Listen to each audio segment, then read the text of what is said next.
Well, howdy there, Internet people. It's Bo again.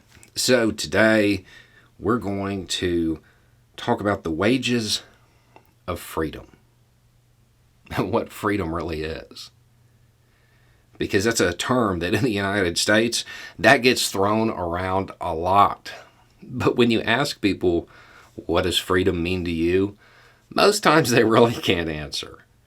I mean, you get standard, canned, patriotic answers, mom and apple pie and all of that stuff. So take a moment and try to come up with an encompassing definition for freedom. Odds are you're probably going to come up with something along the lines of the ability to do what you want. That's freedom, right? And that may sound silly, but that's not actually too far from the standard definitions. Like the quality or state of being free, such as the absence of necessity, coercion, or constraint in choice or action.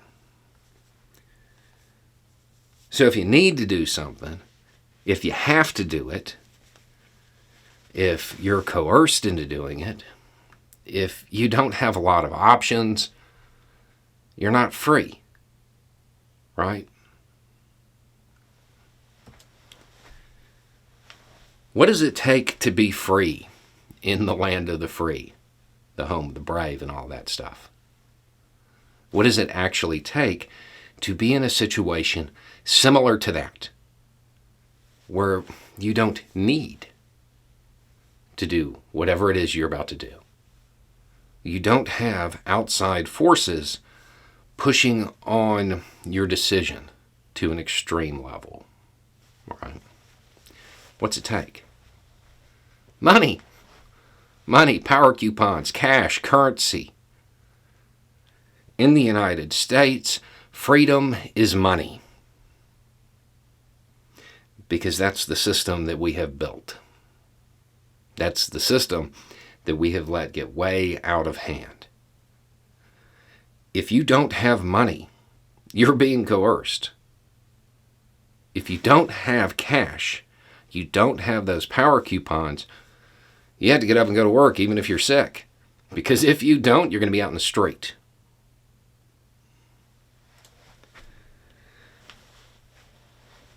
What does that say about politicians who push back against the minimum wage, against a living wage? It says that by definition, they are anti-freedom. They don't want the American people to have freedom. They don't want them to be free of coercion, because the coercion is what keeps the system running.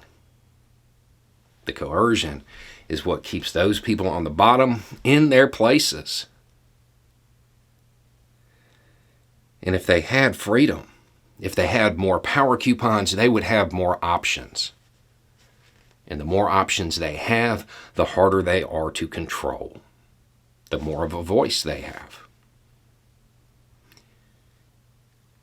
When you look at the pay that the lower levels of our society get, it's not freedom.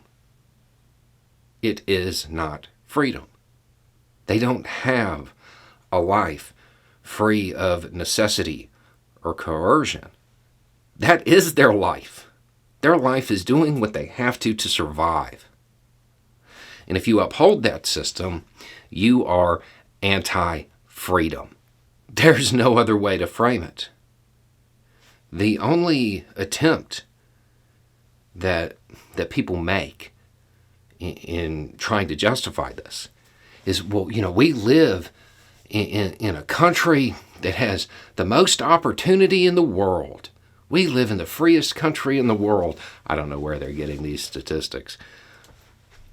And because we're in this freest country, these people on the bottom, they have the ability to change their station so they are free.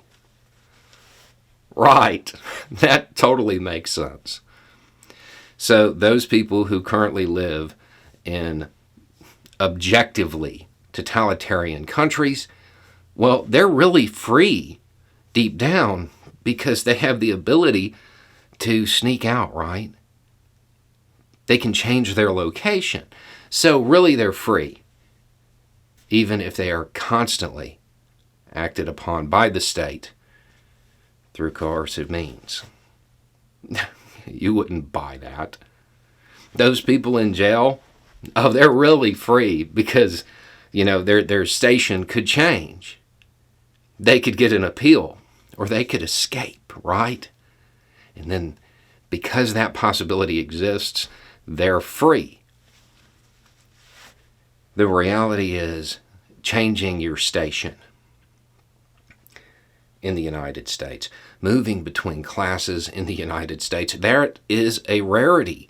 That's not something that occurs very often. Not enough to warrant the idea that those on the bottom have a way out. Statistically, they don't. They don't. That's one of the biggest determining factors, is where you started. When you hear politicians push back against the citizens of this country so they can defend the corporations of this country, understand they are anti-freedom. They want that coercion in place. They want those on the bottom kept in line through that coercion. That's not freedom.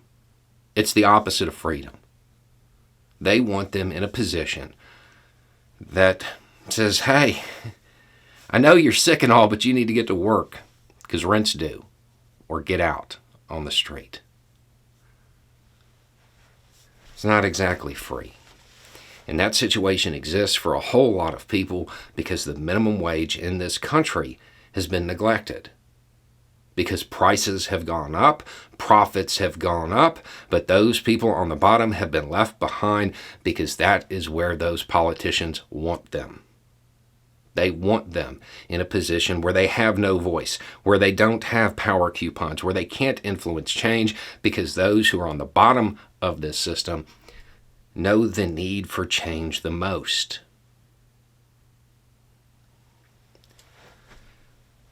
If a politician is against raising the minimum wage, if a politician is against a living wage for everybody, regardless of that profession, they are anti-freedom. They are pro-oppression. They want that coercive system in place because it safeguards the status quo, and therefore it safeguards them. Anyway, it's just a thought. Y'all have a good day.